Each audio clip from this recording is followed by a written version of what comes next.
Hello everyone, I welcome you all to Geeky Script. Today I am going to show you how to install Oracle VirtualBox on Windows operating system.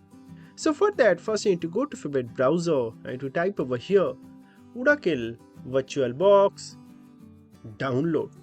So that will show you this virtualbox.org. Just go to their official site. This link I am going to provide right on our video description.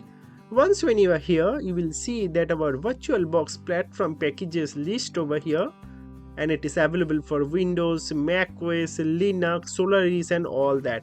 So we are going to download it for Windows, so that's why I'm going to click on Windows host, and you can see that it is rightly started downloading. So let's wait for a few minutes to get it downloaded, and you can see that it is rightly downloaded. Just simply click on that installer. You can minimize your browser.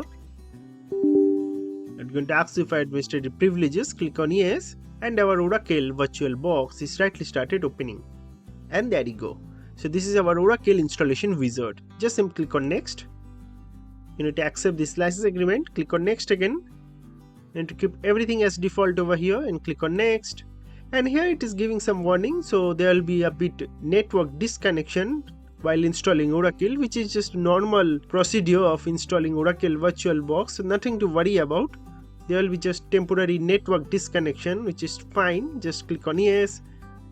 Again, it is having some missing dependencies, so it's going to install all those as well. So click on yes, and everything you need to check, and click on next and hit install, and that's going to immediately start installing our Oracle VirtualBox.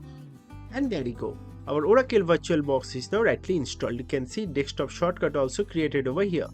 So just simply click on finish. That's going to launch our Oracle VirtualBox. You can also double click on the shortcut to launch it. So this is the interface of our Oracle VirtualBox. So let's maximize this. So here you can create a new VM. So for example, you can install entire Linux operating system like a Kali Linux or Ubuntu or CentOS. Anything you want, you can just install that onto that virtual machine. Right. So that is exactly what I am going to show you right on my next video. So do subscribe our channel and join our community. That's going to really motivate me to make more this similar kind of videos. So that is basically all about this video. Thank you very much for watching this video, and God bless you all.